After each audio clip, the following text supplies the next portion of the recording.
Today marks a transition of sorts from the first module of the class, which is more application and pragmatically oriented, to the second module, which is going to be more theoretically oriented and going back to the basics of the economic models which underlie our more practical considerations. So this specific class is going to provide an introduction to the rest of that module. So with that in mind, this actually fits better following the first exam than it does now. And none of this material will be covered on the first exam. So if you would like to hold off on watching this until after next Wednesday, that is perfectly fine with me. If you'd like to watch it today, or whenever you get this before the first exam, that will work as well. And if you feel more or less comfortable with the basic supply and demand model and with market failures, and feel prepared to go forward with the rest of the classes for this module, then you may feel free to lightly skim through this video or watch it at a higher speed. We'll be talking about a variety of topics, including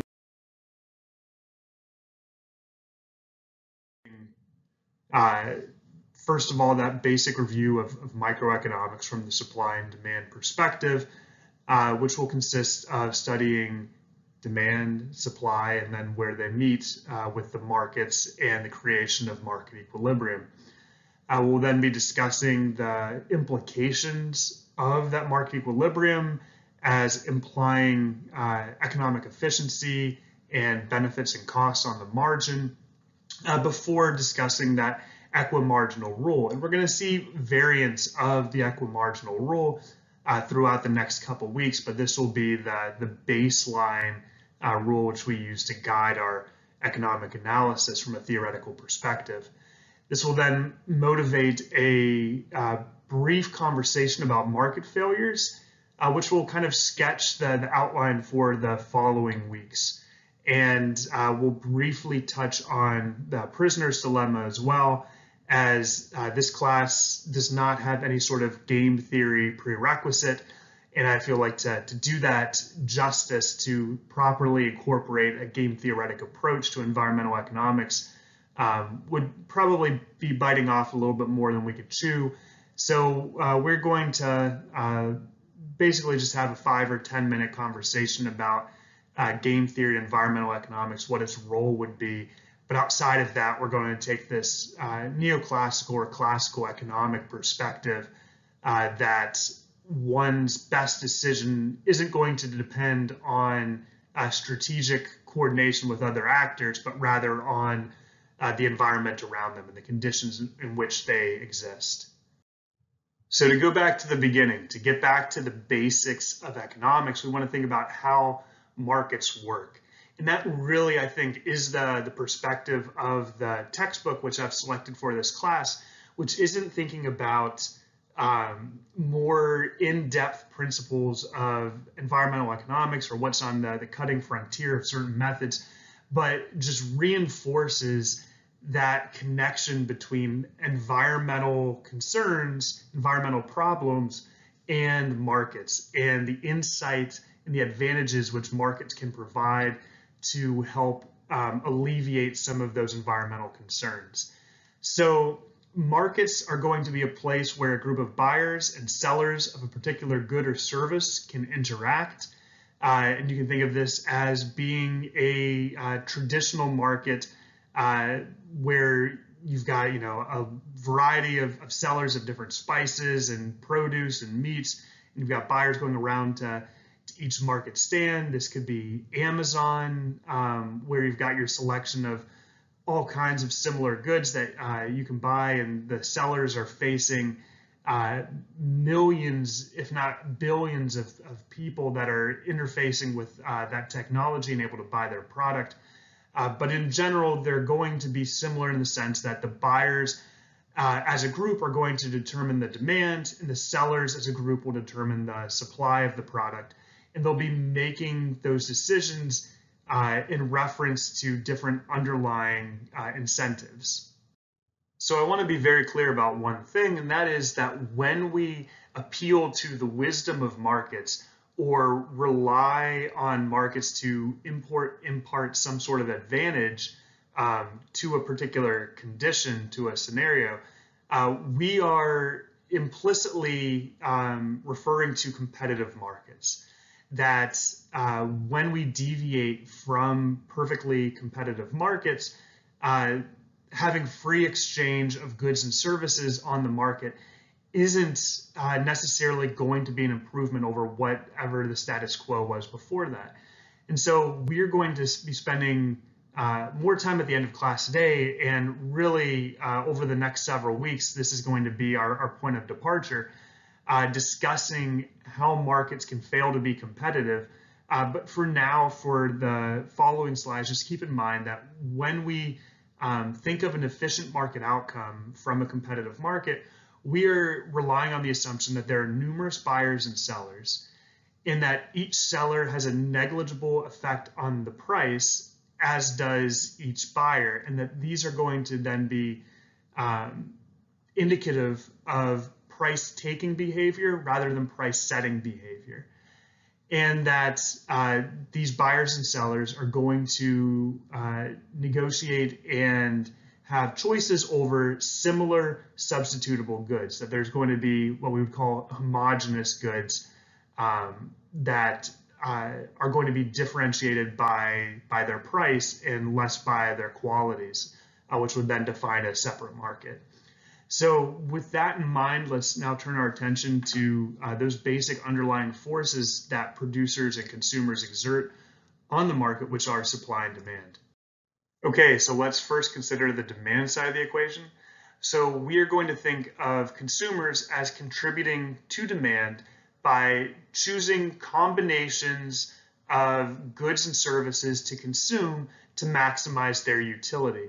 And seeing that we've already spent so much time on ethics and philosophy and morality in this class, hopefully this word utility doesn't look new to you, that a utilitarian ethic implies that what is good is what maximizes happiness, and utility just means happiness. So one of the most important distinctions to make when thinking about demand theory is that between demand and quantity demanded. So quantity demanded is the amount of a good that buyers are willing and able to purchase at a given price. Demand is going to be the quantity demanded at every price. So quantity demanded, just one price, demand every price.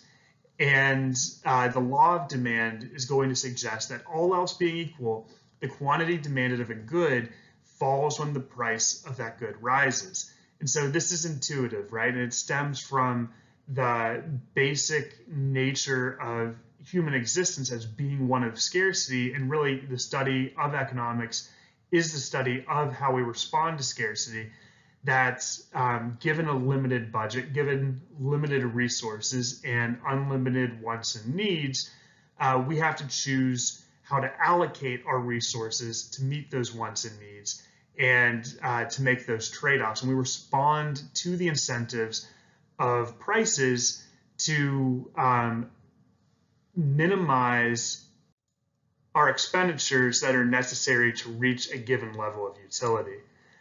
So actually, hang on, just click again here. And let's just consider, a simple good on a supply and demand graph, and we can think about, for example, hot dogs. And so as we can see in this table, we can see how as the price of hot dogs rises from 0 to 8, we got some real good whole beef hot dogs that don't include any snouts of pigs or their feet or whatever else they throw in them. We can see that the quantity actually decreases, going from 16 down to 0 in this example, and that's what we'd expect. We have a downward sloping demand curve. So any information that we can provide numerically, we can provide in three ways. We can think about it in equation form, we can think about it in tabular form, such as in this table or graphically. And so we're going to consider each of those methods of viewing that information today in class as well as over the next several weeks. Now, before we illustrate a demand curve, I do want to note that when we write D next to a demand curve, we're typically also going to associate that D with several other letters as well. One of which is going to be MB for marginal benefit, and that's going to be extremely important to keep in mind when we consider our equimarginal rules, that each price along the demand curve is going to represent the benefit that marginal good consumed is going to confer to the consumers. We're also going to associate demand with willingness to pay, or WTP. And so similar to marginal benefit, willingness to pay is going to measure the maximum amount that a buyer will be willing to pay for a good or service, which would then make them indifferent between buying that good or service. And this makes sense when we connect it to that marginal benefit, that if our fifth good consumed on a market has a marginal benefit of $10, then we would be indifferent between consuming that good and enjoying that $10 marginal benefit, or just having those $10. So all three of these letters, D, MB, and WTP, or all three sets of those letters, are going to refer to the same information, which is that of the demand curve.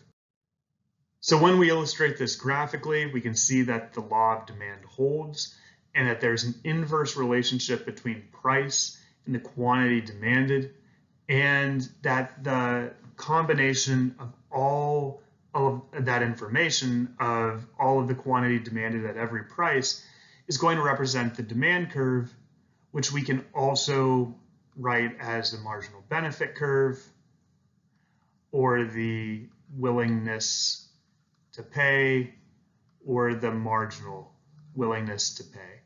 So economics, one of the core principles of economics is thinking on the margin, thinking about the benefit or cost of each additional good or service produced or consumed.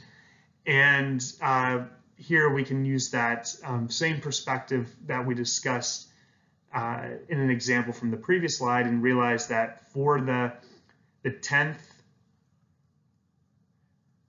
hot dog consumed, there is a marginal benefit of $3, and that the willingness to pay for that 10th hot dog is $3. So hopefully all of this sounds relatively familiar and makes sense from Econ 101, but I do understand that some of you haven't taken Econ 101 for a couple years, so just intending this to be a refresher for you.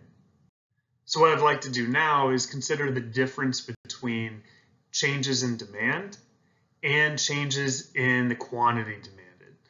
And so this is going to be a very important distinction to keep in mind, as I think colloquially, most people refer to anytime there's an increase in consumption of a good or service to say that demand has increased. Whereas more often than not, what they're referring to is an increase in the quantity demanded.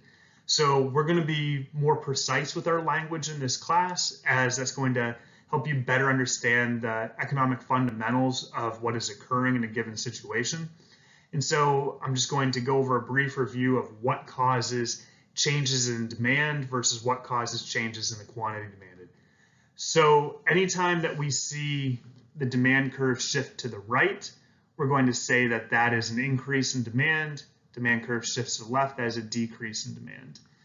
So when income increases, if the good is a normal good, then the demand will increase. And by normal good, we mean that people consume more of it when their income increases. So, we can let's think of two different types of meats here.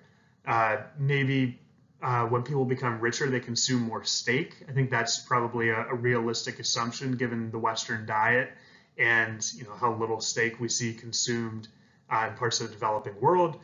But maybe when they become richer, they also consume fewer hot dogs. We could think of hot dogs as being an inferior good, in which case the demand for hot dogs would decrease as income increases. And so that relationship is going to be reversed when income decreases. But the important thing to note here is that when income changes, that is going to change the entire demand curve. Similarly, prices of related goods are also going to shift the entire demand curve. That if the price of almond butter increases, then we're going to see an increase in demand for peanut butter at every price. That's going to shift the demand curve out for a substitute. And if the price of jelly increases, then we're going to see a decrease in demand for peanut butter. That when there is a change in the price of a complement, then we're going to see a change in the entire demand curve for that good. Tastes and preferences also impact the entire demand curve, as do expectations about future prices or the future utility derived from that good. And the number of buyers here is critical as well, as we get the aggregate demand curve, our market demand curve, by summing the individual demand curves of consumers. So we add two demand curves for individuals and we get our market demand curve. And we'll go over that process in significantly more detail when we discuss public goods. Now, on the other hand, while there are a variety of factors which could cause a change in demand, there's only one factor, only one cause of a change in the quantity demanded, and that is a change of the price of the good itself. So change in quantity demanded looks like a movement along a demand curve. So an increase in the quantity demanded would be going from point A to point B, and a decrease would be going from point B to point A. And you can see that by considering what the horizontal axis would look like for those changes. Okay, so as mentioned a couple of slides ago, we can also think of demand as representing the marginal benefit and the marginal willingness to pay, and that this is going to be declining, that we think that we are all diversity-loving individuals, that we have a preference to distribute our consumption across a variety of goods and services, and that the additional utility, the marginal benefit, declines for each unit consumed. And so that first hot dog that somebody consumes, they may be willing to pay a significant amount for. It's exciting, it's something new, it's delicious. But by the time they get to that 16th hot dog, it's really not bringing any additional benefit. And as such, their willingness to pay is zero as well. So when we think about the marginal benefit, when we think on the margin, then this is the dollar value of the benefit associated with an incremental good consumed. So for the first hot dog consumed, the benefit would be $7.50. For the second hot dog consumed, the marginal benefit of that hot dog would be $7. And if we want to know what the total benefits would be of both of those first two hot dogs, then we would just take the sum of the marginal benefits for those first two and look at that total area under the demand curve for the number of goods consumed. And that will give us an idea, and this is going to be important in a second, what the total benefits would be. This is not net benefit. This is not surplus. This is the total benefit, is the total happiness, the gross happiness, which is brought to you by consuming a number of goods of service based on your demand curve. So obviously you're not going to receive every good and service for free. And so we have to subtract from your total benefit what price you pay to receive that good or service.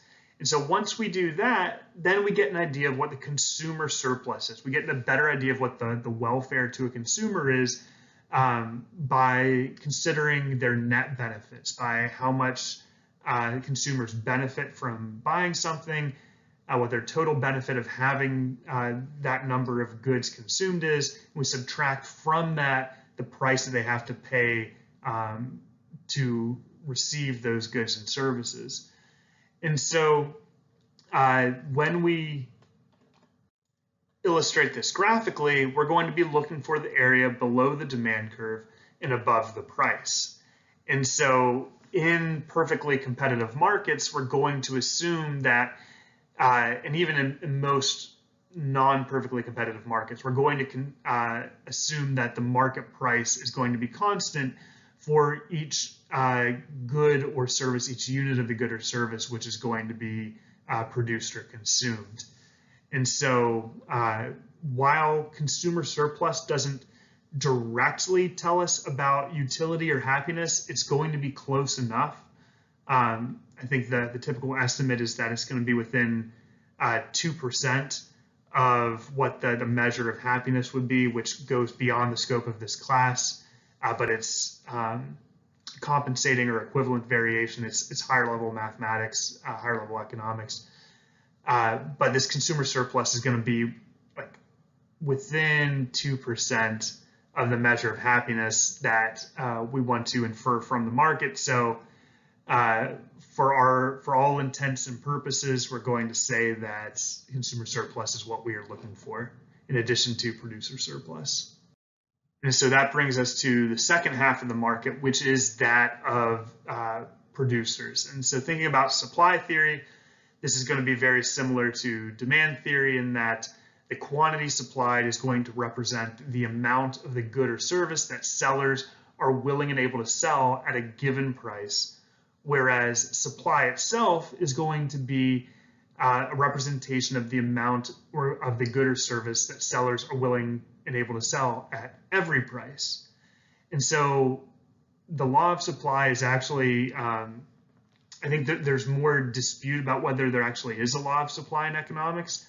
You can talk to some heterodox, some economists outside the mainstream, and they are going to indicate that this doesn't really hold. But for the most part, the law of supply is just going to be the opposite of the law of demand, that all else equal, the quantity supplied of a good is going to increase when the price of that good increases.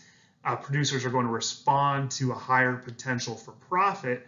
So all else equal, holding their cost of production equal, a higher price is going to confer a larger profit to producers, which will then respond to that incentive by producing more, trying to maximize their profits.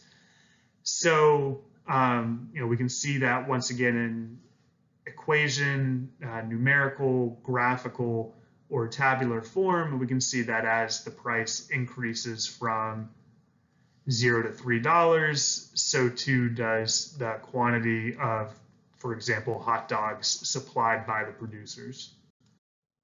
So we can represent this graphically as well, in which case we'd have an upward sloping supply curve representing not the marginal benefit, but the marginal cost to producers of supplying a given number of goods or services. So, for example, for the fourth hot dog, which is supplied on the market, we're assuming that the marginal cost of producing that hot dog is going to be $1.50. And so that would then be the same for each of the units produced or supplied. So I should add that this relationship between supply and marginal cost is going to be intuitive. That in a perfectly competitive market, when there are many consumers and many producers and they're selling homogeneous or similar products, that they are not going to be willing to produce goods for that would sell for less than the marginal cost, right? So their supply would not be below the marginal cost of production, because then they are going to be taking a hit on every unit they produce. Similarly, the supply curve is not going to be above the marginal cost of production, because they're going then to be outbid by other producers. They're going to be missing opportunities to produce on the market. For example, if a hot dog producer has a supply curve that looks like this, then if they're waiting for a price signal of $2.50 to produce their fourth hot dog, then they're never going to be producing hot dogs, because the rest of the suppliers in the market are going to produce that fourth hot dog when the price is $1.50. And so those forces are going to push in both directions, so that their supply decisions are going to equal their marginal cost. So just as there's a difference between demand and quantity demanded, there's a difference between supply and quantity supplied. And with that difference comes a difference in the factors which could cause a change in the supply curve versus a change of the quantity supplied. So just like with demand curves, the only thing that will cause a change in the quantity supplied will be a change of the price of the good itself.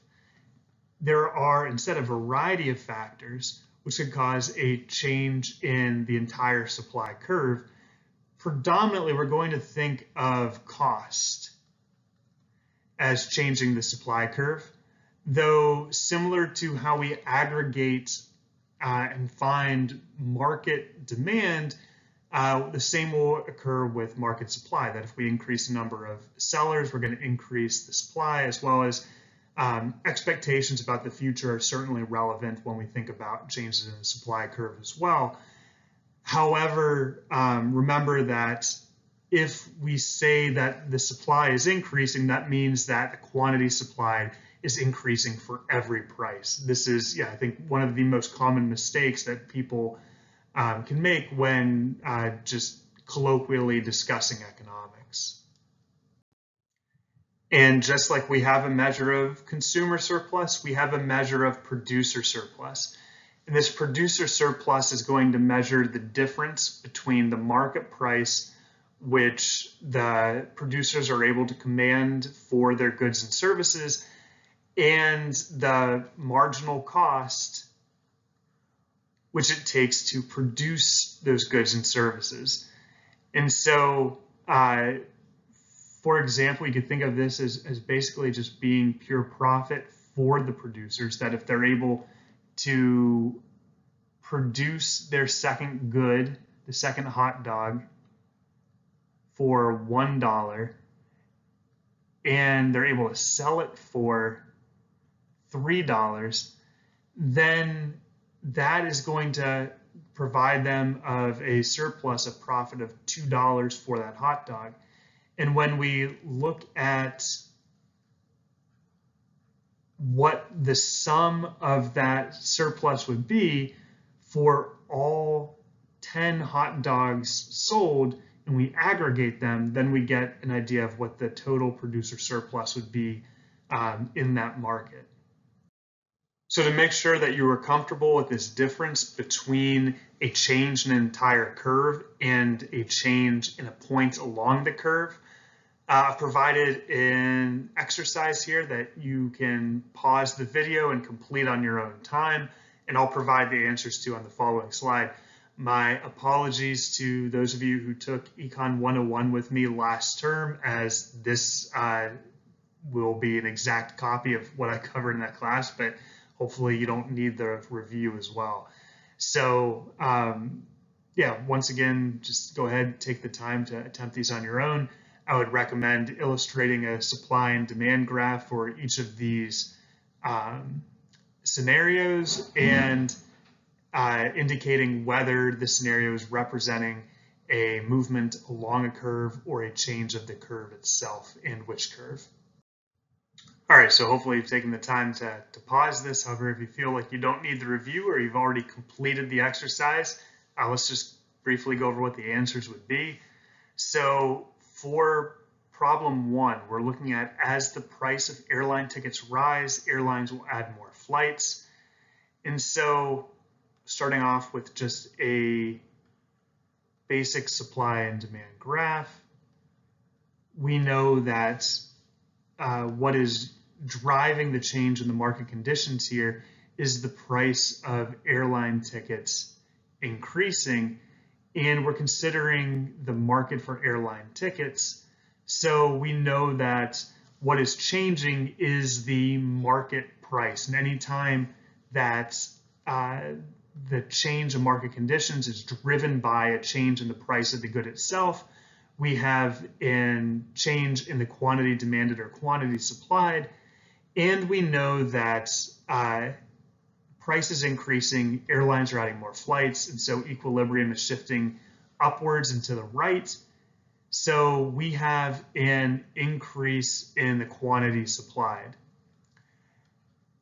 We can apply this same framework to question 2 and thinking about upward sloping supply, downward sloping demand. We know that the price of jet fuel is increasing and airlines are offering less flights in response.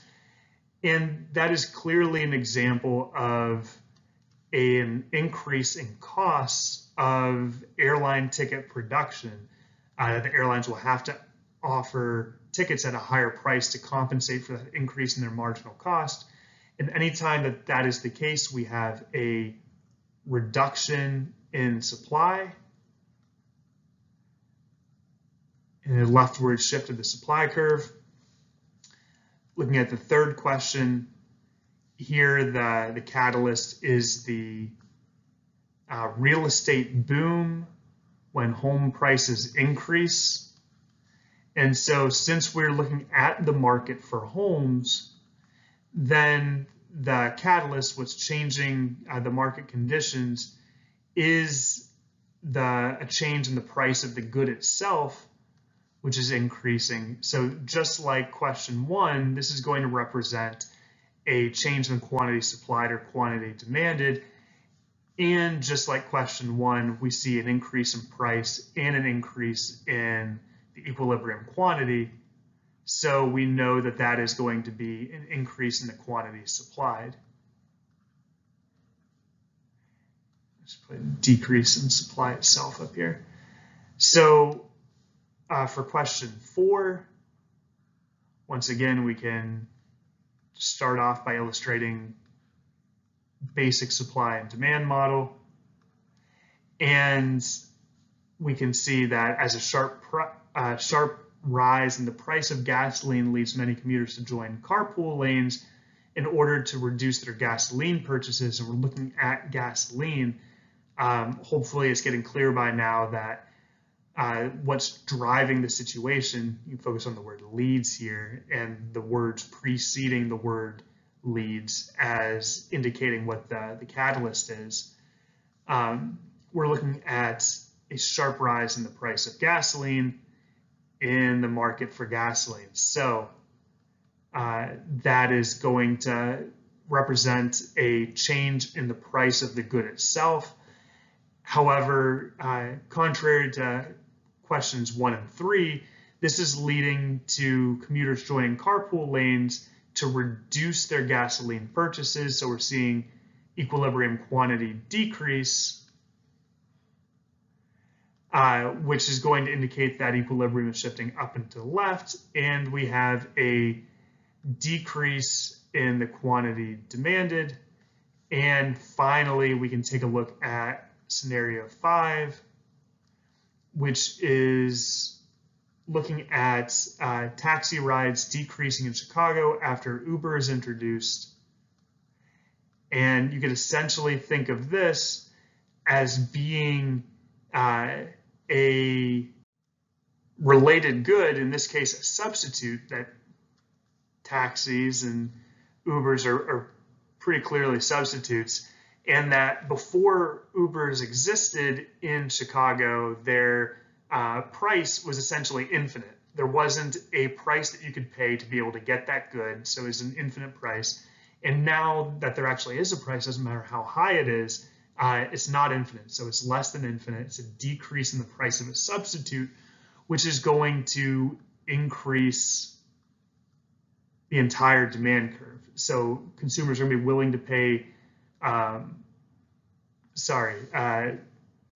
jumped ahead of myself there. It's not an increase in the demand for taxi rides, increase in demand for Uber rides. It's going to be a decrease in the demand for taxi rides. So when the price of a substitute decreases, there's going to be a decrease in the demand for that good.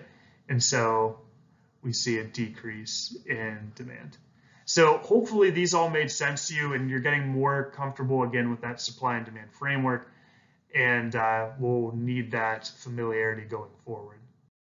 All right, so far we have considered how we get welfare measures out of the demand side of the market, how we interpret well-being and benefit on the producer side of the market, and we've considered how the curves and points along the curves change in response to changing market conditions. And what we're going to do now is we're going to put that all together and think about how we can interpret changes in equilibrium as indicating changes in welfare to both sides of the market and what it implies for society. So hopefully this is all intuitive a review, but we get that market equilibrium where demand is equal to supply, and specifically where there is an equilibrium price that is going to set the quantity demanded equal to the quantity supplied to create an equilibrium quantity. Now we can see in this graph what would happen when the price is in a market is above the equilibrium price. That, for example, if we're looking at the price of ice cream cones or the market for ice cream cones, and we know that the equilibrium price should be $2, but instead it's $3, then the quantity supplied, the intersection of the supply curve and the price, is going to be greater than the quantity demanded. And so when there's more of something that is produced than is demanded, that's going to create excess supply or a surplus. There's going to be too many ice cream cones that are produced that aren't being consumed. They're just somewhere melting and getting sticky. So on the other hand, when the price is below the equilibrium price, then we're going to have quantity demanded being greater than the quantity supplied. So there's going to be more of that good which is desired than is able to meet those desires. So we're going to have a shortage. So both of those are going to be suboptimal. They're not going to be ideal, but the market is going to have a way of equilibrating and bringing those conditions back to equilibrium. So when there is a surplus, when there's excess supply, then producers are going to see accumulation of inventory on their shelves. They're going to say, look, we're not selling enough of this, and we're taking a loss by producing these goods at our marginal cost and not selling them for anything. So let's try to cut our losses and reduce our price. Even though we are hoping for a higher price, we'll try to sell it for a little bit less. And so as enough consumers in the market are taking that approach and they reduce their price, which would then reduce the excess supply, and they keep taking that approach until there are no inventories left on their shelves and we get back to that equilibrium price. Similarly, when there is a shortage, when there's excess demand, buyers are going to engage in competition with each other to compete for the goods which are available. And so they're going to be willing to pay higher and higher prices, which are going to drive the price of that good up and encourage producers then to supply more to the market, that the opportunity for profit is greater, and once again we can see the market forces converging back to that equilibrium quantity at the equilibrium price, which would then ensure that there are no consumers that are willing and able to buy more of that good than what is actually available at that price. So thinking back to that textbook illustration of supply and demand, we can remember that we don't only think of supply and demand as being the letters on these curves, but also MC for marginal cost and MB for marginal benefits. And we think of equilibrium as not just being where supply equals demand, but specifically also where the marginal benefit equals the marginal cost. And that is going to be our equilibrium condition, our point of efficiency that is going to be what we desire markets to reach. And a large part of this class over the next couple of weeks is going to be talking about situations where the marginal cost to society is not equal to the marginal benefits to society due to a divergence between marginal private costs and marginal social costs, or marginal private benefits and marginal social benefits. So what is rational for one individual is going to be bad for the rest of society. So we can think about efficiency in a couple of different ways. The way that we looked at it on the previous slide was that marginal benefit equals marginal cost. So any deviation from equilibrium would be inefficient because we would either have the marginal benefit being greater than the marginal cost, meaning that there are more goods that we can consume or produce or trade, which are going to have that same relationship. And so we're leaving unexploited opportunities for maximizing our net benefits on the table.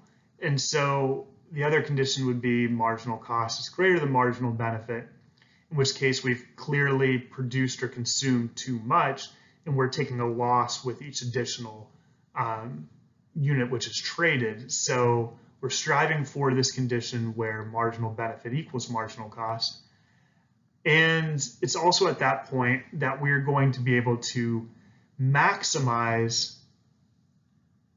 this area of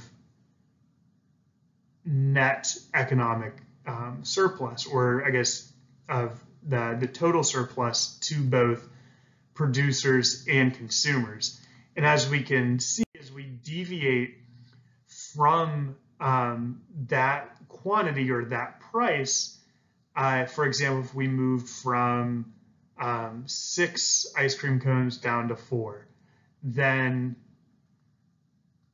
we are only consuming, we're only benefiting from this trapezoid, and we're leaving this extra triangle here as unexploited gains from trade. So there would be a benefit to consumers of buying 2 more ice cream cones. There would be a benefit to producers of supplying 2 more ice cream cones, but at that price, that is going to be all that is consumed and produced. And that's because, for those of you who are in the sciences, you could think of limiting reagents here. Reagents, I'm not sure what the proper pronunciation is, but because at a price of 2.5, the quantity demanded is only equal to 4, then it doesn't matter that at a price of 2.5, the quantity supplied is going to be 8 or 9, the market is only going to be able to provide for those 4 ice cream cones which are demanded at that price. The supply means nothing. That is in fact a loss to producers if they're making it and not supplying it. And perhaps more importantly, we know that we are leaving this area on the table, and we'll think of this as deadweight loss, which is due either to restricting the number of ice cream cones which could be bought or sold, or setting a price which is too high and above the equilibrium price. So this is Adam Smith's famous invisible hand leading the market to create the proper and efficient allocation of goods and services. But we'll take another look at what efficiency means here in a second. So let's consider a different graph here where we don't have price and quantity on the axes, but we have dollar value of costs and benefits on the vertical axis, and we have a pollutant abatement on the horizontal axis. And so here let's think of sulfur dioxide, and what's important to keep in mind. So abatement just means reduction. And here, I'll write that up here. Abatement equals reduction. And abatement moves in a different direction as pollution.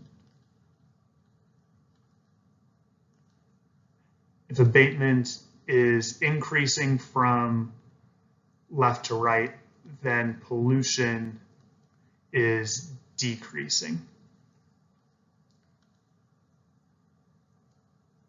So this, we can look at this graph here and we can see that at the origin of the graph, there is 0 abatement, meaning that there's full pollution.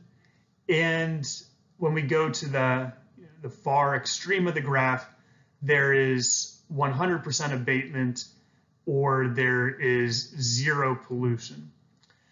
So what economic efficiency is going to imply is going to be thinking about maximizing net benefits. So it's not maximizing total benefits, as we also have to consider the cost. Similar to how we're not trying to maximize the total benefit under the demand curve, we also need to think about the price and what that implies for producers and maximizing consumer surplus and producer surplus, and not just one or the other. So looking at this graph, we can see that there's a level of pollution reduction which is going to be optimal.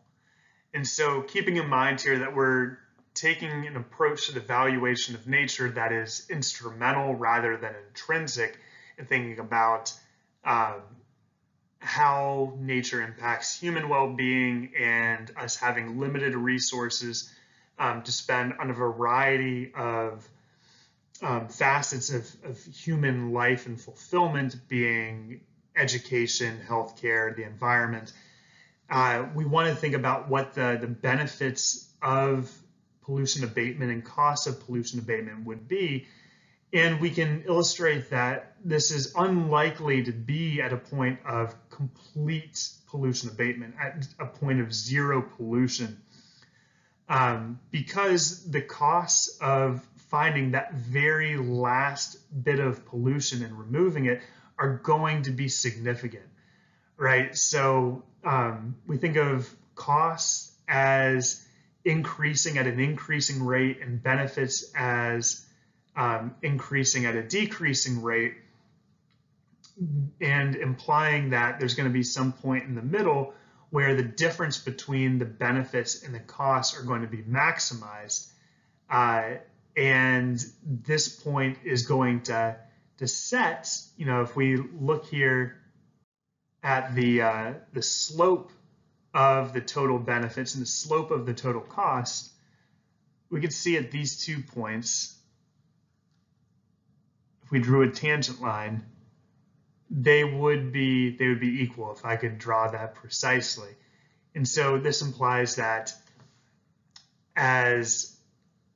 what is the incremental benefit to one more unit of pollution reduction? What is the incremental cost of one more unit of pollution reduction? We're just talking about marginal benefits and marginal costs. That point, which is going to maximize the net benefits, is going to set marginal benefit equal to marginal cost, which is the same intuition that we're getting from that supply and demand framework. And yeah, hopefully it's intuitive why we wouldn't want to have complete pollution reduction. And that would be because the marginal cost would be so significant for that last reduction. The marginal benefit would be less as well, because once again we're looking at the slope up here, and so the slope of the total benefit line would be pretty flat. The slope of the cost line would be pretty steep, and yeah, this is intuitive when we think of the first units of pollution being easier to abate and having a higher benefit to society than the last unit of pollution.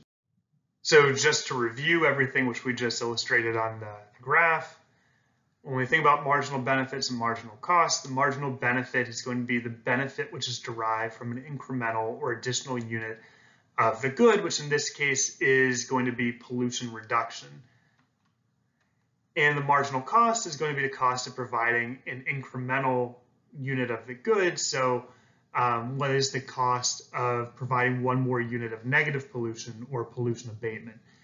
Like I indicated before, this difference between pollution moving in one direction and pollution abatement moving in the other is going to be a little bit confusing.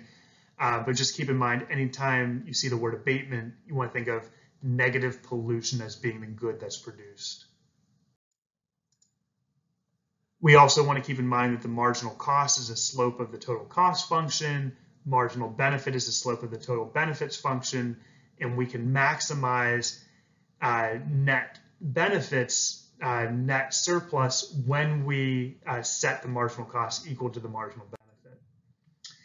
And so that is going to be our efficient level of pollution reduction or efficient level of abatement.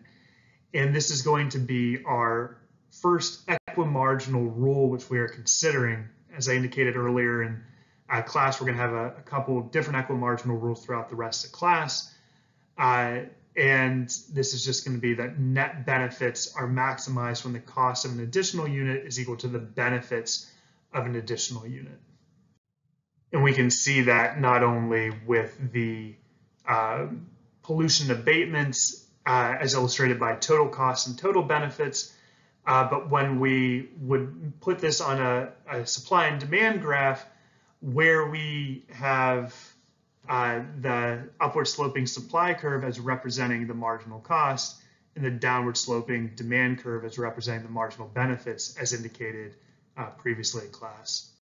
So also as indicated earlier in class today, the promise of efficiency from markets will only hold if we have perfectly competitive markets. If those conditions are not met, then it's likely that equilibrium, which is the result of market forces, is going to be inefficient due to a particular market failure. So to think of what those market failures could be, let's think of what the conditions necessary to have perfectly competitive markets are. So there are a variety of assumptions of perfectly competitive markets. The most common are that there are many buyers and sellers, that buyers and sellers are price takers, not price setters, that there are no barriers to entry or exit, and that both sides of the market have complete information. They're also exchanging homogeneous products, in that the actual buyer enjoys all the benefits and the actual seller enjoys or pays for all of the costs. And so we could kind of categorize these as representing different types of market failures that whenever there are limited numbers of buyers and sellers, or buyers and sellers have price setting power, or there are barriers to entry, or information on the consumer side can be reduced, we can show pretty clearly that these conditions all result in a firm or a buyer having market power. Similarly, when all of the benefits or all of the costs aren't just accruing to the market agent, then that's a clear example of externalities. So when does the market then fail to achieve efficiency? Well, under a variety of circumstances in which those assumptions on the previous slide no longer hold. So when there are spillovers, when the benefits or costs of an action don't only accrue to the agent making that decision, but to other agents as well, then that is going to imply that there's a market failure. There's going to be an inefficient market outcome, as is going to be the case when there are missing markets, when there are goods and services which are being transferred via a market process without any explicit price or decision making of those who are receiving the costs or benefits. So both of these conditions are going to relate to externalities, not externalites, that non-excludability of benefits, non-rivalry in consumption are going to highlight the difference between public goods and private goods, and the presence of market power is itself a market failure. And we're going to look at all three of these in addition to other sets of market failures and illustrate how when these conditions are met, when these market failures occur, there's going to be inefficient outcomes which exist accruing to members of society. So fortunately, there are going to be solutions for these market failures in ways that we can make the market behave more like it should be behaving in a perfectly competitive market, and to artificially create that level of efficiency that we should otherwise have. And so we're typically going to use centralized solutions when possible to rely on governments to intervene in the markets when there are market failures to correct for them. And so this includes taxing harmful behaviors, subsidizing beneficial behaviors and decisions, creating new markets where they didn't previously exist so that there can be an explicit price set on a good that was being bundled with another good and traded. Or when market solutions aren't possible, we have the command and control option. But all of these rely on a strong centralized government, either at the federal level, state or local level, to impose conditions on an otherwise, uninterrupted market. The question is going to be, what do we do when these centralized solutions are not possible? So in this class, we are going to be considering all of these conditions. What can the government do? What can we do as economists to advise the government so that they can create new policies, technocratic solutions, as we discussed on the first day of class, to bring the market into accordance with what would be the efficient outcome. What I'd like to discuss for a little bit right now is what can we do when centralized solutions are not possible? And in my opinion, our options are really just limited to educating, informing, and cooperating. And this is going to imply a very different set of economic, a very different economic approach than what that technocratic solution of centralized action would be. And so to give you an idea of what this would look like, I want you to watch the video on the following slide. It should play. It should be a video within a video because it's straight from YouTube. And think about the role of the wizard here in intervening in the market, not through a centralized imposed solution, but by enlightening market participants to the true cost of their actions so they may engage in strategically better decisions.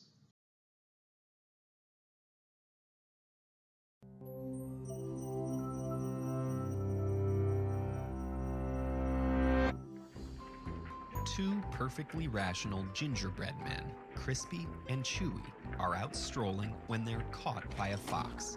Seeing how happy they are, he decides that instead of simply eating them, he'll put their friendship to the test with a cruel dilemma. He'll ask each gingerbread man whether he'd opt to spare or sacrifice the other. They can discuss, but neither will know what the other chose until their decisions are locked in. If both choose to spare the other, the fox will eat just one of each of their limbs. If one chooses to spare while the other sacrifices, the sparer will be fully eaten, while the traitor will run away with all his limbs intact. Finally, if both choose to sacrifice, the fox will eat 3 limbs from each. In game theory, this scenario is called the prisoner's dilemma. To figure out how these gingerbread men will act in their perfect rationality, we can map the outcomes of each decision. The rows represent Crispy's choices, and the columns are Chewy's. Meanwhile, the numbers in each cell represent the outcomes of their decisions, as measured in the number of limbs each would keep. So, do we expect their friendship to last the game? First, let's consider Chewy's options. If Crispy spares him, Chewy can run away scot-free by sacrificing Crispy. But if Crispy sacrifices him, Chewy can keep one of his limbs if he also sacrifices Crispy. No matter what Crispy decides, Chewy always experiences the best outcome by choosing to sacrifice his companion. The same is true for Crispy. This is the standard conclusion of the prisoner's dilemma. The two characters will betray one another. Their strategy to unconditionally sacrifice their companion is what game theorists call the Nash equilibrium, meaning that neither can gain by deviating from it. Crispy and Chewy act accordingly, and the smug fox runs off with a belly full of gingerbread, leaving the two former friends with just one leg to stand on. Normally, this is where the story would end, but a wizard happened to be watching the whole mess unfold. He tells Crispy and Chewy that as punishment for betraying each other, they're doomed to repeat this dilemma for the rest of their lives, starting with all 4 limbs at each sunrise. Now what happens? This is called an infinite prisoner's dilemma, and it's a literal game changer. That's because the gingerbread men can now use their future decisions as bargaining chips for the present ones. Consider this strategy. Both agree to spare each other every day. If one ever chooses to sacrifice, the other will retaliate by choosing sacrifice for the rest of eternity.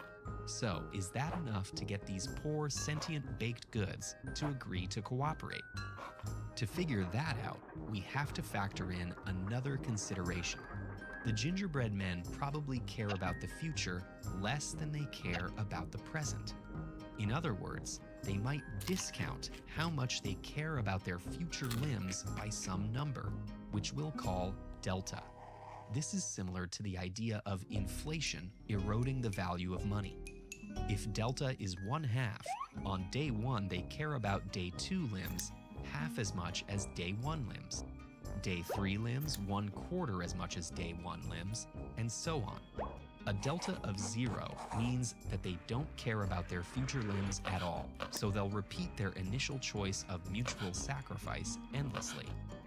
But as delta approaches 1, they'll do anything possible to avoid the pain of infinite triple limb consumption, which means they'll choose to spare each other. At some point in between, they could go either way. We can find out where that point is by writing the infinite series that represents each strategy, setting them equal to each other, and solving for delta. That yields 1/3, meaning that as long as Crispy and Chewy care about tomorrow at least 1/3 as much as today, it's optimal for them to spare and cooperate forever. This analysis isn't unique to cookies and wizards. We see it play out in real-life situations like trade negotiations and international politics. Rational leaders must assume that the decisions they make today will impact those of their adversaries tomorrow. Selfishness may win out in the short term, but with the proper incentives, peaceful cooperation is not only possible, but demonstrably and mathematically ideal. As for the gingerbread men, their eternity may be pretty crummy, but so long as they go out on a limb, their friendship will never again be half-baked. Ready for more head-scratching? So the situation illustrated in the previous slide is one of the prisoner's dilemma, which is an example of game theory. And so game theory is going to depart from classical economics in that, as we discussed earlier in this video, earlier in class, it's going to involve strategic interaction between market agents and not just responding to the conditions surrounding you, imparted on you by your environment. And so to properly understand the payout structure, the promise of efficient solutions from a game theoretic approach is going to require a level of understanding which is not goes beyond the scope of the prerequisites for this class and is nothing that I would feel comfortable at this point in time jamming into a class. So we're not going to take a game theoretic approach to environmental economics, but I just want you to be aware that there are abundant applications of game theory in environmental economics, and the best example of that really is climate change.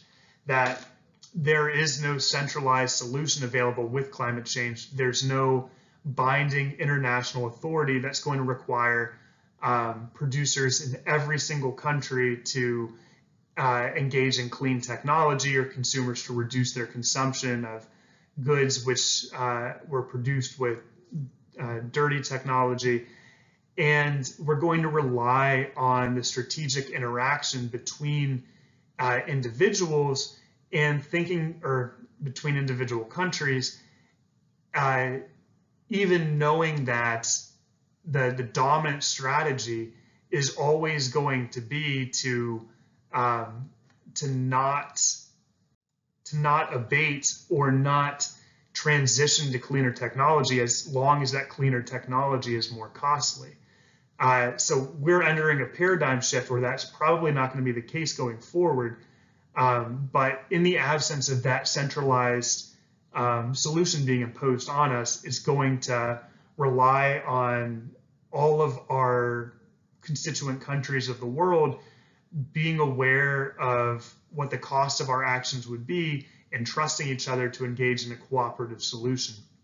The same is going to be the case for interjurisdictional decisions made along floodways when it comes to levees being constructed, that I can make my town safer if I build a higher levee, but towns farther along in the stream would then respond by making their levee higher, which could impose a higher cost on me. And so that has a game theoretic component, as does beach nourishment decisions for coastal erosion and tragedy of the commons, though we're going to discuss that from a classical perspective as well.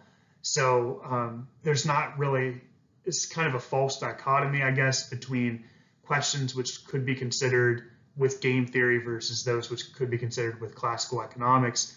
But there are certainly questions which are better suited to be studied with game theory, such as those without centralized solutions. So if this has been a lot of review for you, thank you for bearing with me. And for those of you who may not have seen Econ 101 material in a couple of years, hopefully this all makes sense and prepares you well for the weeks ahead. So, just to summarize what we covered today in class, the takeaway message is really that environmental economics is primarily concerned with situations, not where markets are efficient when they are left uninterrupted, but when markets fail, when there is some sort of externality or public good which isn't being accounted for, or market power, or a non-existent market.